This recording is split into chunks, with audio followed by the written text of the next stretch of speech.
이소크라테스 인문학 연구소에서 제공하는 에세 해설은 에세 본문을 이미 읽은 독자들에게 본문에 언급된 일화의 배경 지식, 몽테뉴가 사용한 용어의 해석, 논리의 전개 등 보다 심화된 정보를 제공하는 데 초점을 두고 있습니다. 따라서 에세 내용을 요약한다든지 몽테뉴 작품 전체의 특징 혹은 철학 등을 전반적으로 소개하는 다른 컨텐츠와 구별됩니다. 이 점을 감안하셔서 에세 해설을 듣기 전에 에세 본문을 읽으실 것을 권장합니다. 아울러 해설 내용과 생각이 다른 부분이 있으면 댓글로 남겨주시면 우리가 함께 공부하는 데 도움이 되리라 생각합니다. 18장 공포에 관하여 해설 시작하도록 하겠습니다. 우선 맨 처음에 등장을 하는 사람들 말로 자연철학자 나튜랄리스트 꼬몽디를 살펴보죠. 본문 주석은 이것이 자연주의자의 일반적인 개념이 아니다라고 설명을 합니다. 그리고 자연철학자를 우주의 질서나 사물의 보편적 원리를 탐구하는 자로 이해하자고 제안을 하죠.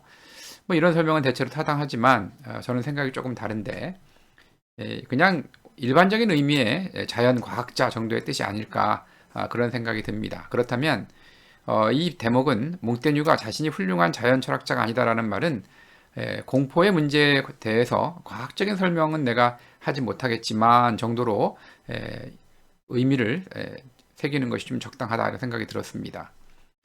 자, 이제 시작을 하죠. 맨 첫 단락에서 이제 몽테뉴는 공포가 우리에게 작용하는 원동력에 대해서 아는 바는 없다 이렇게 이야기하면서 대신 공포 현상을 보여주는 사례를 수집하여 공포가 인간 행동에 끼치는 영향을 적나라하게 드러내 보이고자 합니다. 그렇다고 해서 이제 뭐 평범한 사람들이 보는 뭐 귀신을 봤다든지 돌아가신 증조부를 봤다든지 이런 것들은 좀 제외하고 좀 이렇게 좀 기억할 만하고 또 일반적인 상황하고 좀 다른 이러한 사례를 좀 설명을 하겠다 이렇게 이야기를 하죠. 부르봉대군이 이제 로마를 공략했을 때 발생한 기수의 사건은 그 자체로 굉장히 흥미로운 에피소드죠. 뭐 얘기인즉슨 방어를 하던 기수가 성 안으로 피한다고 했지만 실제로는 성 밖으로 뛰어나가는 바람에 목숨을 잃을 뻔한 이야기죠.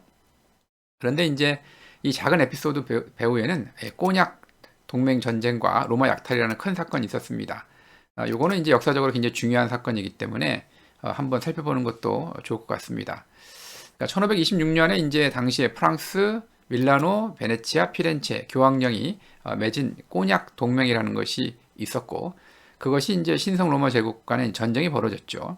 27년도 5월 6일에 로마에 진입한 그 신성 로마 제국군 일부가 통제를 벗어나서 로마 시내를 약탈했는데 로마는 사실은 역사적으로 여러 차례에 걸쳐서 약탈을 당했죠. 그런데 이 당시에 로마의 약탈이 굉장히 심해서 지금까지도 로마 약탈 사건이라고 이야기하면 1527년도에 이 사건을 이야기합니다.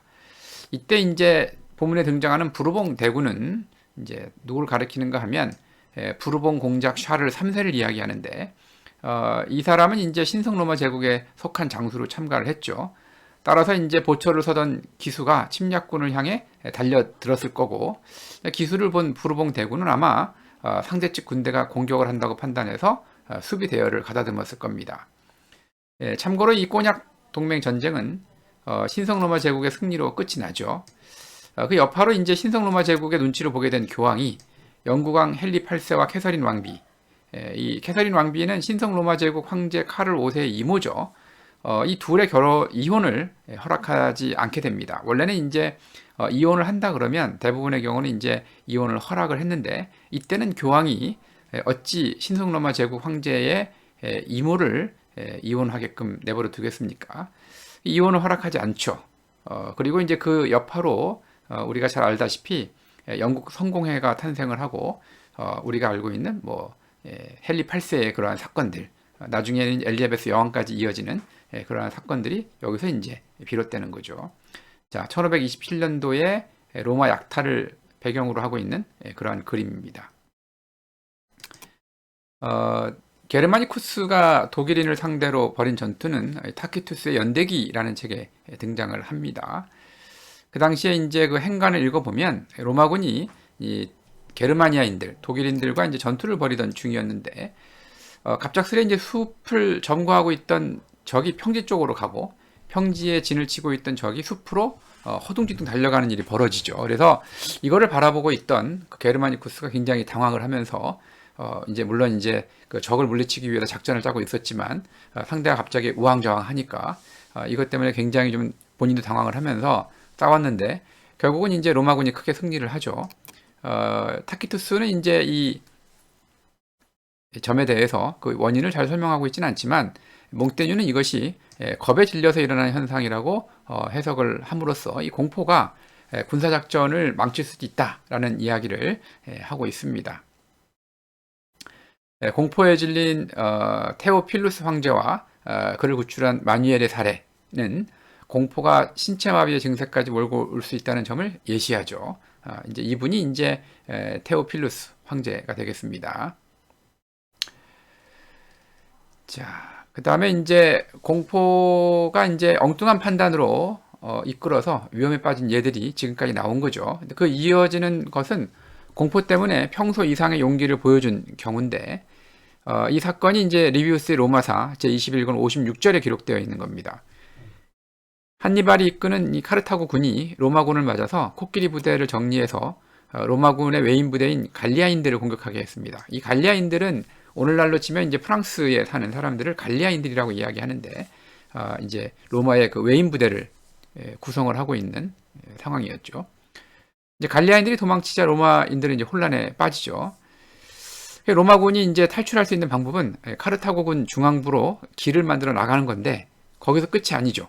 이제 원래는 중앙 돌파를 하는 것이 굉장히 부담되는 거였지만 겁에 질리고 도망은 가야 되기 때문에 중앙 돌파를 한 거죠. 결국 공포 때문에 평소 이상의 용기를 보여줬어요. 근데 거기서 끝나는 게 아니고 적진을 가르고 나갔을 때 이들 앞에 강이 길을 막아서 이 차가운 강물에 막 살겠다고 뛰어들어서 누구는 죽고 누구는 주변 마을로 흩어지고 하면서 소수가 겨우 강을 건너 진지에 도착할 수가 있었죠. 이것이 로마사에 나오는 기록입니다. 여기서 이제 몽테뉴는 그 일부만 따서 이 카르타고군의 중앙을 돌파한 용기를 공포에 질려서 만들어진 용기다라고 하면서 이 공포가 용기를 줄 수 있다는 것도 예시를 했다고 할 수 있겠습니다.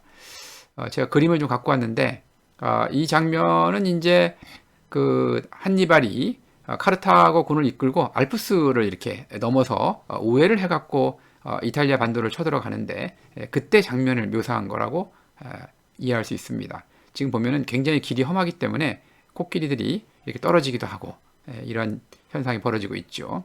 네. 자, 공포가 이제 그 어떤 정념보다 강력하다는 증거는 이 폼페이우스와 친구들의 사례일 것입니다.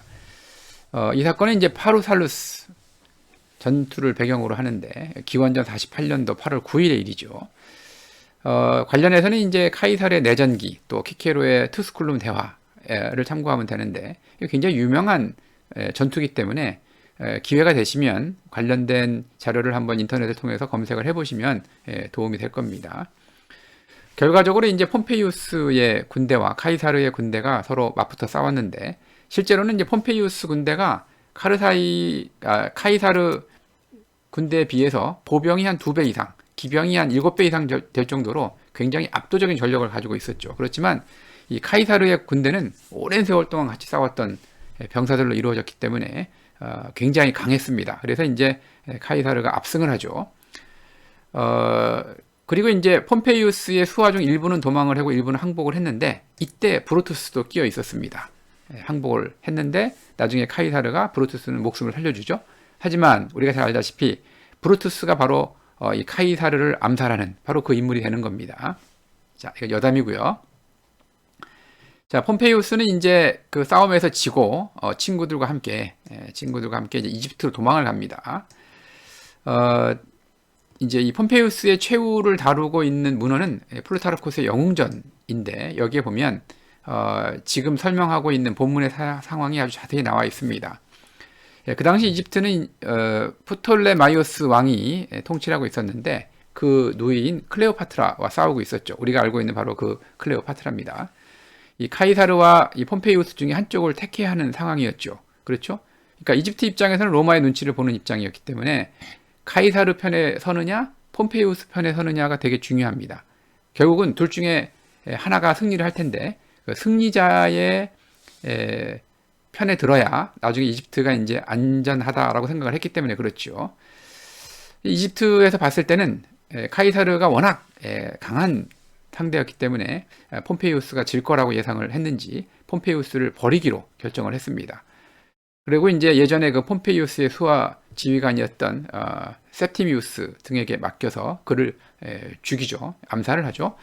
이 장면은 지금 바로 그 장면입니다. 여기에 지금 로마 그 병사의 복장을 하고 있는 이 사람이 이 폼페이우스의 옛날 수하인 거죠. 그래서 폼페이우스가 이제 경계를 풀고 혼자서 이집트 측과 접촉을 하러 갔을 때 이렇게 이제 암살이 되는 거고, 이 광경을 멀리서 폼페이우스와 함께 도망을 했던 그러한 친구들이 봤던 겁니다. 이걸 보니까 이제 이 사람들도 자기들의 생명이 위험하니까 불이 나게 도망을 간 거죠. 얼마나 바쁘게 도망을 갔는지 친구인 폼페이우스가 죽었다는 것을 느낄 겨를도 없었다라는 것이 이 공포 때문에 우리의 다른 정념, 이 슬픔이라는 정념조차도 잊게 됐다라는 그런 사례가 되는 겁니다. 자, 맨 끝에서는 이제 그리스인들이 하늘의 충동에서 유래한 공포를 분간했다는 설명과 함께 그 카르타고인들이 겁에 질렸던 그런 사건이 나오죠. 이거는 이제 디오도로스 시켈로스라는 사람의 비블리오테카 히스토리카라는 책에 등장을 하는 이야기입니다. 이 사건의 전말은 본문의 내용과 같은데 특별한 원인이나 이유가 아직도 밝혀지지 않은 공포이죠. 카르타고인들은 이제 결국 기도와 희생 제물로 신들의 분노를 가라앉혀야 했는데 이를 공황이라고 불렀죠. 그래서 이제 공황의 이 원문은 이 파니크, 프랑스어는 파니크라고 되어 있고 어원상 이것은 그리스어의 이 파니코스에서 유래했죠. 근데 이 그리스어 파니코스는 이 목동들과 가축의 신인 판신이라고 우리가 흔히 이야기하는데 이 판신과 관련이 있습니다. 판신은 이제 장난꾸러기인데 인간을 깜짝 놀래는 일을 굉장히 좋아하기 때문에 놀라게 하다라는 말과 동일시되죠. 그래서 파니크라는 말은 그냥 무서움. 우리가 이제 프랑스어에서는 무서움을 이 테러라고 이야기하는데 이것이 아니라 이제 보통의 그런 무서움이 아니고 갑작스럽고 비이성적이고 집단적인 공포를 우리가 파니크라고 이야기하죠. 영어로 치면은 이제 패닉이 되겠습니다. 패닉. 그래서 이제 그리스인들은 이 말을 신적 기원을 가진 광범위하고 저항하기 어려운 두려움을 가리키기 위해 사용을 했고, 우리말로 옮길 때는 이 공황이라는 말을 쓴 거죠. 자, 정리를 해서 뭐라고 결론을 내리는가 하면 공황은 이제 우리의 판단 착오에서 연유하지 않는 공포죠. 이 공황 상태는 우리가 뭐를 착각을 하거나 잘못 알았기 때문에 생기는 공포가 아니라 완전히 외부로부터 우리한테 압도하는 바로 그러한 공포죠. 이걸 거꾸로 이제 해석을 해보면 공황이 아닌 두려움은 판단 착오적 성격을 가졌기 때문에 우리의 이성과 지성을 동원하면 어느 정도 극복할 수 있을지도 모르겠습니다. 우리가 이제 뭐 흔히 요새 뭐 공황 장애라든지 뭐 이런 말들을 쓰는데, 그때 공황은 진짜 뭐 내가 어떻게 의지를 동원해서 할 수가 없는 거죠. 하지만 그거보다는 조금 수준이 낮은 그런 두려움은 우리의 이성과 지성을 동원해서 어느 정도 극복할 수 있겠습니다. 결국 인간은 다양한 공포를 느끼는 운명을 지녔죠. 그게 두려움이 될 수도 있고 공황이 될 수도 있습니다. 하지만 분명한 것은 인간이 다양한 공포를 느끼는 운명을 지녔고 또 자연을 통해서 이렇게 만들어졌기 때문에 우리는 늘 공포에 대해서 이러한 공포의 그 성격에 대해서 늘 생각을 해보면서 이걸 어떻게 극복을 하거나 아니면 뚫고 나갈 것인가에 대해서 늘 생각해 볼 필요가 있겠다라는 것이 몽테뉴가 말하고 싶은 것일 겁니다. 그러니까 인간에 대한 이해죠. 뭐 공포라는 것은 뭐 담이 약하거나 용기가 없는 사람들만이 느끼는 것이 아니라 인간이 누구나 공포에 휩싸일 수가 있고, 공포에 휩싸이면 평상시에 하지 않던 잘못된 판단이라든지 아니면 다른 감정을 느끼지 못하는 그러한 상태에 빠질 수도 있다라는 것이 결국 인간이다라는 겁니다.